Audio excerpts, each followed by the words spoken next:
ദുബായിൽ ഒറ്റയ്ക്ക് ഇരിക്കാൻ പറ്റിയ അടിപൊളി സ്ഥലമുണ്ട്, നല്ല അടിപൊളി സ്പോട്ട്. അടുത്തേക്ക് ഞാൻ വന്ന കേട്ടാ. ഈ കാണുന്ന ഇതെന്ന് പറഞ്ഞാൽ ഞാൻ ഉള്ളത് അൽറാസ് മഹീഷ്യസിന്റെ മുമ്പിലാണ്. അപ്പോൾ ഇതാണ് സ്ഥലം കണ്ടാ. ഈ ഒരു സൈഡിൽ ഇരുന്ന് നല്ല കാറ്റും കൊള്ളാം, പിന്നെന്താ പറയുക, ആരും ഡിസ്റ്റർബൻസും ഇല്ല. അങ്ങനത്തെ ഒരു കാമൻ ക്വൈറ്റ് ആയിട്ടുള്ള സ്ഥലം. അങ്ങനെ ഞാൻ ഒറ്റയ്ക്ക് റൂമിൽ ഇങ്ങനെ ടെൻഷൻ അടിച്ചിരിക്കുന്നവരാണ് വന്നത്. വരുന്നവർക്ക് എനിക്ക് സിഗരറ്റ് വലിക്കണം തോന്നിയിട്ടുണ്ടായിരുന്നു. ഞാൻ 3 വർഷമായിട്ട് സിഗരറ്റ് വലി നിർത്തിയിട്ട്. അപ്പോൾ മനസ്സിങ്ങനെ പറയടാ പോടെ സിഗരറ്റ് വലിക്കുമെന്ന് പറയാൻ തുടങ്ങി. പക്ഷെ എന്നാലും എനിക്കൊരു സെൽഫ് കൺട്രോൾ ഉണ്ടല്ലോ, വേണ്ട വിളിക്കണ്ട. എന്തായാലും അതിൻ്റെ സിഗരറ്റിൻ്റെ എഫക്റ്റ് പോകുന്നത് 7 വർഷം പിടിക്കും ഫുള്ളായിട്ട് നിക്കോട്ടിനൊക്കെ ശരീരത്തിൽ നിന്ന് പോകാൻ, മൈൻഡിൽ നിന്നൊക്കെ പോകാൻ.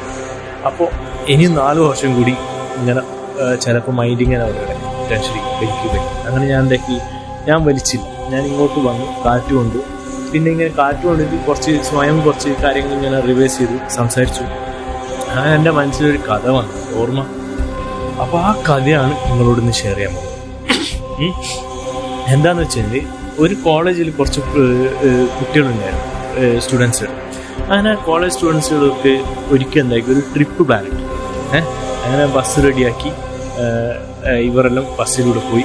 ഒരു ലോങ് ഡ്രൈവാണ്. അങ്ങനെ പോകുന്ന രാത്രിയായിരുന്നു ഡ്രൈവ്. അങ്ങനെ ഈ പോകുന്ന സമയത്ത് നല്ല പാട്ടും ബഹളവും, നിങ്ങൾക്കറിയില്ല, അടിപൊളി പൊളി വൈബാണ്. നമുക്ക് യങ്സ്റ്റർ ആയിരിക്കുന്ന സമയത്ത് എൻജോയ് ചെയ്യുന്നു. ഇപ്പം ഞാൻ അങ്ങനെ തന്നെയാണ്. എൻ്റെ വയസ്സിനെ ഞാൻ ഒരിക്കലും പ്രായമാക്കാറില്ല. ഇപ്പം ഞാൻ പിള്ളേരെ കണ്ട അവർ കൂടി ഡാൻസ് ചെയ്യും, ഒക്കെ പാട്ട് പാടും.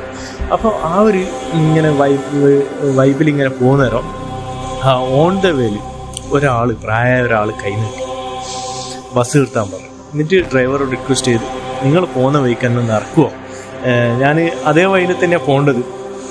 അങ്ങനെ എന്താക്കി, സ്റ്റുഡൻസുകൾക്ക് ചിലർക്കൊന്നും ഇഷ്ടപ്പെട്ടില്ല, എന്നാലും കയറ്റി കൂടെ യാത്രയായി.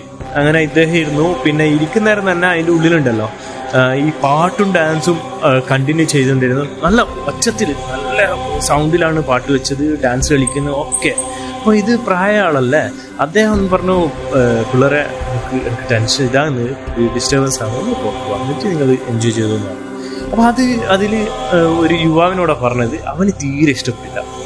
അവൻ പറഞ്ഞു, കാക്ക, നിങ്ങൾ വരുന്നുണ്ട് ഇതേ വണ്ടിയിൽ വാ, പാട്ടും കൂത്തും ഒക്കെ ഇങ്ങനെ തന്നെ ഉണ്ടാവും, ഇത് പറ്റുമെങ്കിൽ ഇങ്ങോട്ട് പോകും, അല്ലെങ്കിൽ ഇറങ്ങിക്കൊന്ന് പറഞ്ഞു. പിന്നെ ഇവനൊരു വാക്കും കൂടി പറഞ്ഞിട്ടുണ്ടായിരുന്നു,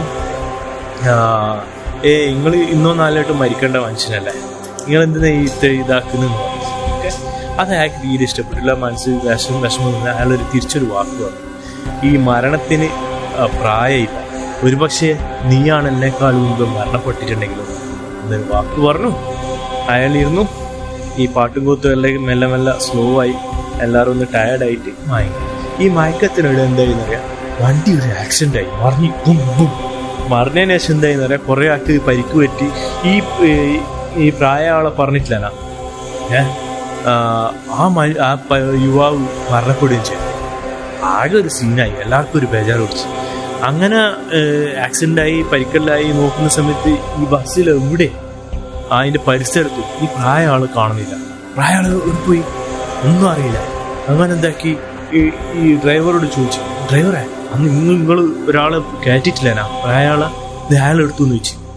അങ്ങനെ എന്താക്കി, ഈ ഡ്രൈവർ പറഞ്ഞ്, ഞാൻ അങ്ങനത്തെ ഒരാൾ കയറ്റിട്ടുമില്ല, അങ്ങനത്തെ ഒരാൾ വണ്ടിയിൽ കയറി ഇരുന്നിട്ടുമില്ല. ആകെ സീന്. അപ്പൊ ഞാൻ ഈ കഥേൻ്റെ ഒരു പൊരുൾ പറയാന്ന് വെച്ച് കഴിഞ്ഞാൽ, വയസ്സ് നമുക്ക് മരണവും വയസ്സും ഒരു ഇതുമല്ല. ഏത് വയസ്സിലും മനുഷ്യന്മാർ മരിക്കും. അപ്പൊ അതുകൊണ്ട് ഹാപ്പി ആയിട്ട് നമ്മൾ ജീവിതം എന്താണോ അത് ആസ്വദിക്കുക,